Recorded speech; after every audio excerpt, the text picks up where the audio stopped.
Hi everybody. I thought no matter what was going on, and it's been busy, I better get this orchids, these two Oncidiums done, and thank you for joining me everybody. We've been under a lot of stress here because Mom had a fall at 3 a.m. one morning, or before that, we're not too sure. I'm not going to go into the details, but she went to the hospital. Then she had a fall in the hospital. And tomorrow we meet with the doctor and the nurses and physio. Anyway, it's been stressful, very stressful. But I want to do this orchid, and because it has dried right up on the stems, and it's been falling all over, so I decided it was a good time to cut it off. Now I'm not doing a total repot, so it won't, unless I see something disastrous in the pot. That's why then it will not shake the pot up or the plant up for any big changes at this time. And I found a video I really liked with a fellow doing Oncidiums, and his channel is called Now This Is Gardening with Johnny A. He does Oncidiums and all kinds of plants and gardening stuff, and his Oncidiums look pretty darn good, and there's a few things he said that I really liked. And I'll put a quote to his channel if you want to go check him out or anything else he does. So I think we'll take these off first, and because they are falling off all over the place, and it has had it, and I just have been extremely busy. So I like these little clips they're using. I'm sure I'll use them in other places. Oh, I think I lost one. There it is. Nope, that's a flower. Must have went in the pot. So we'll just take those off. So I took my pruning shears and put them under the gas heat so that they were very disinfected. We can't spread any disease that way. I'm taking these off. Boy, I got nice little clips. I'll show you. Yeah.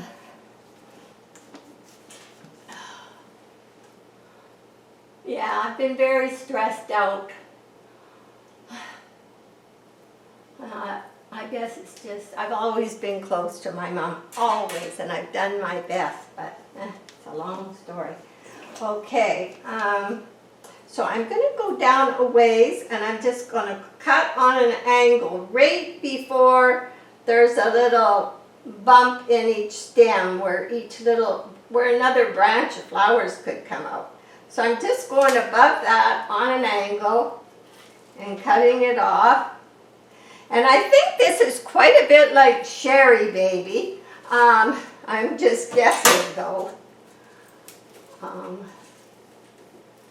There's another one up there.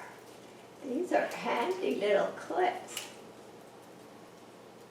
Yeah, see the flowers are they're actually dried right up, and they're just, it's pretty well done, and I'm not waiting for another one to grow. I want to get it into a pot where I can see what's going on, because I think it's all in moss, and I do not look after moss very well. It is not something I like, and I always find I'm best to change it as soon as possible. So these are going to go in my compost bin, which is right under the sink. Like that, and all these little flowers there. Okay, so we're going to take these big stakes out because we no longer need them. Oh, those are very nice. I'll be able to use them for my bells. Very nice. Okay. Now, he did this and he said it's a good idea to soak them a little bit and just to have them be looser and squish this board. But I did water them once since I had them, and I didn't, it was watering day to day, but I didn't water them. So I won't be using this pot. I have 2 pots just drilled holes in. One a little bigger for one that still wants to have at least 2 years growth before I repot. But when I feel ready to get new medium all together, then I will do another repot. And I've been soaking my bark for a long time because I never got back to you because of issues. So I'm going to get a little bowl. Now I have some clay pebbles because I cannot around here find any vermiculite, a nice coarse size that I like, but I have these nice clay pebbles, and it says they are 100% natural clay pellets, and they are good for aerating, but they also help with moisture, so less chance of drying out. And I can put them on the bottom for spacing, or I can intermix them into what is already on the plant. So I'm going to put a few in here where I can grab them easily. Oh! Timber. Okay. Put that there. I'll have to pick them up after. There, and the bark is ready to go, so I think we're okay. So what we want to do is see how this plant is inside. So the only drain hole in this pot has been this one in the bottom. That's it. And that's how they do these. And now, let's look at this real close. Now, I'm not sure how this is very compacted and very, very wet. And so, I don't know, water might be the best way to go about doing this. I don't want to like rip the roots off.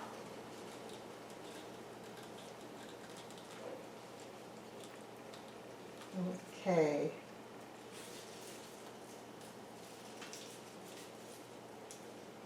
Oh, it smells terrible. So I would say this is fairly, maybe it's fairly old. And I want to remove these, this dead material and dead leaves, because if you have any insects, that's where they're going to hide, inside little spots where there's dead leaves. So I am going to remove them carefully in case there's anything new trying to come up, but I don't see anything.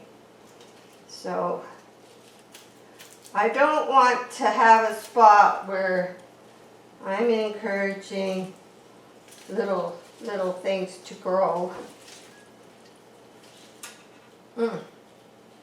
Okay, I do have a pair of pliers. There, that's better. Okay, so see, some of these are wrinkly, some are looking better. They all have leaves on, even this tiny little one.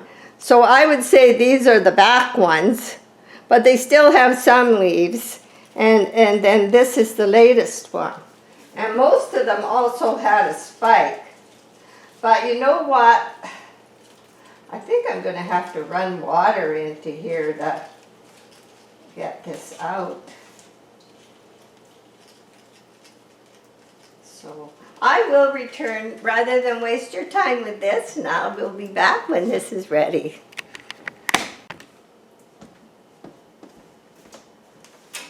Okay, now I've been using this pair of tweezers that I got from Lisa, one of our subscribers, and they're really good for just kind of combing. Now, I haven't taken all the moss out, and I can show you the sink after, but it was packed and there's still pieces, and normally on a repot I would pick them all out. But because this is a temporary repot, it's going in its permanent pot, but not a complete repot, so I haven't disturbed it anymore.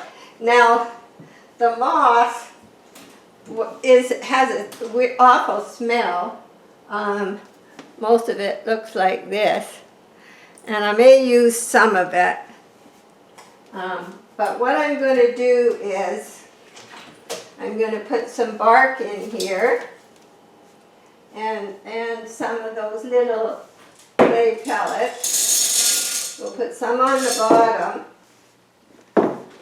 just for aeration and good drainage, so it can drain good. And then we're going to put some bark in.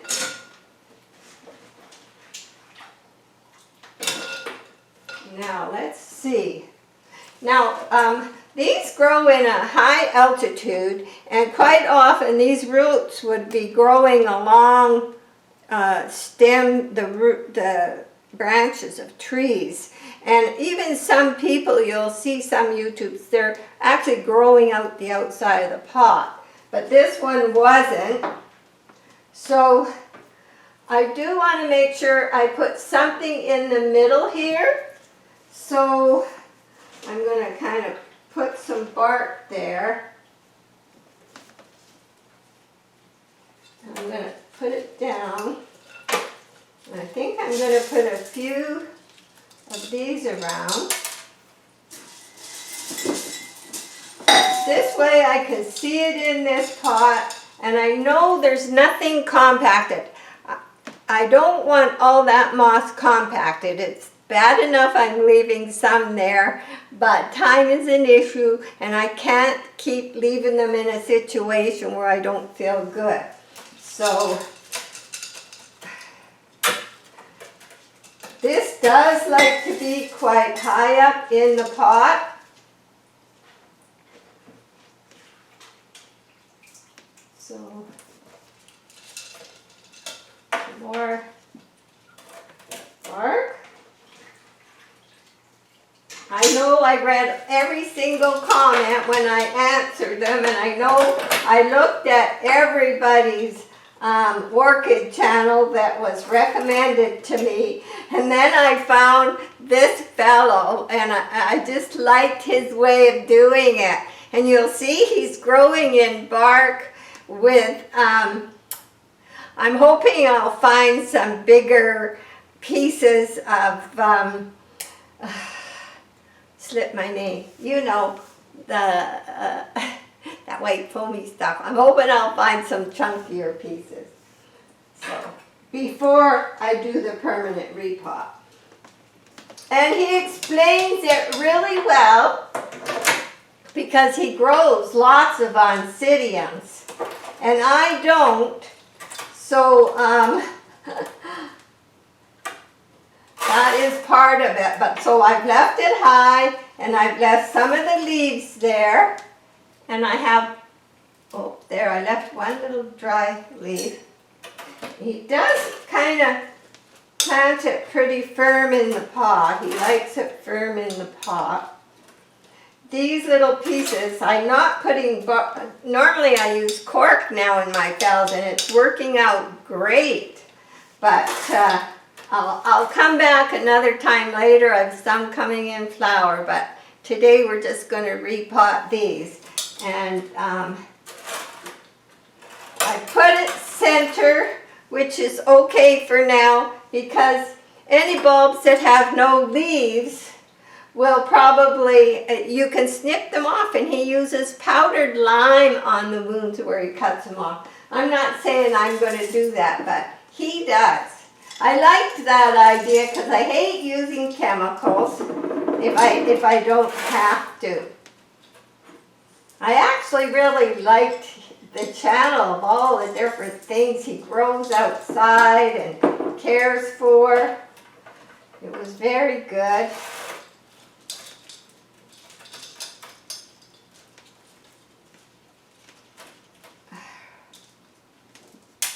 I want it to be firm in there. So I think we're going to put a little more bark on the top.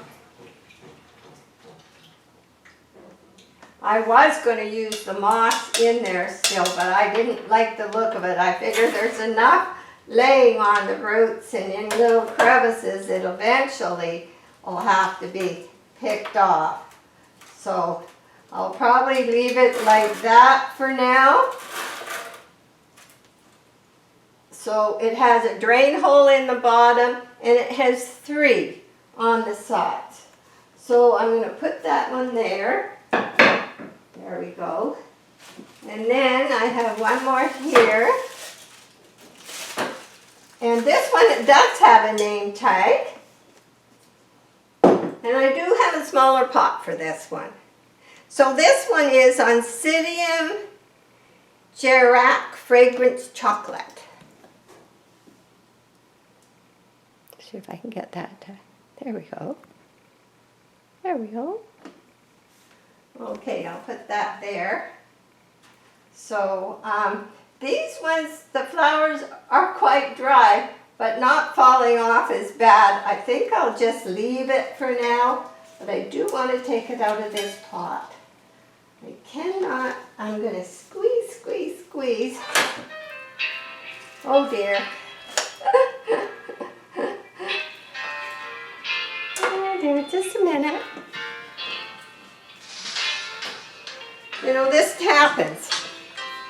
Somebody wants me and I have to go in or I'll just keep playing.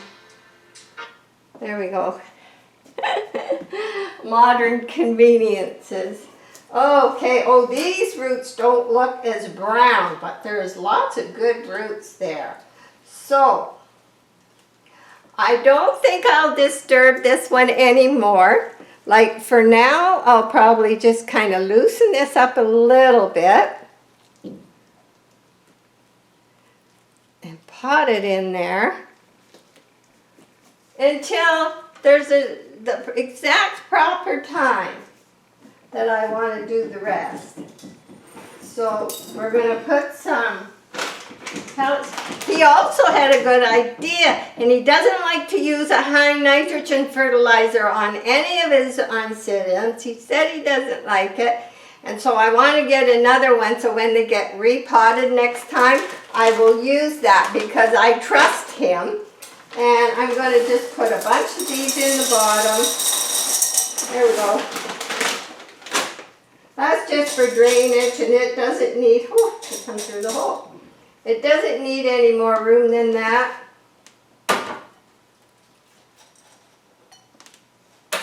And this will not shock it any more than staying in that pot, and I can see what's going on. So anyway, Mom, this has been rough on me because I've been close to my mom my whole life. It has been very rough on me, and I haven't cried in 15 years, I don't think, and it's just been non-stop, and I have to smarten up. I have to get over this. It's very hard, and I just don't want to keep finding her on the floor. I'm just finishing this one. Oh, you're doing a video. I was afraid you were talking about it. Okay. No.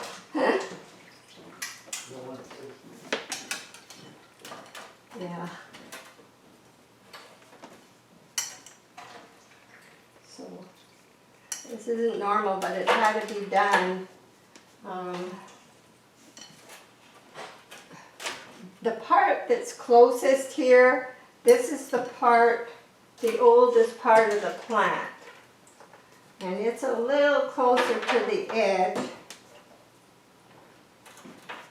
Lucky the patio's been cold because bark has been soaking for longer. Now if it was warm, that wouldn't be too good, but with it colder, it hasn't hurt it. But if you leave bark on a warm summer's day somewhere warm, you could start to get mold and all kinds of things if you leave it too long. So this one will come back and get repotted when its flowers are gone. And I find a couple things that I want to pot. The vermiculite, right? I forgot the name of that. When I find some big, probably have to go online because nobody has it here. So, because I have other chores I got to do, I got to go out to the chickens, I got to clean up my mess and make dinner. I'm going to say goodbye, and I haven't forgotten you. It's just, you will hear back from me, but we meet with the doctors and the nurses tomorrow morning at 8:45. So we'll find out more. And she's happy, that's all I can tell you. She's always happy. Thanks, and bye for now. Okay.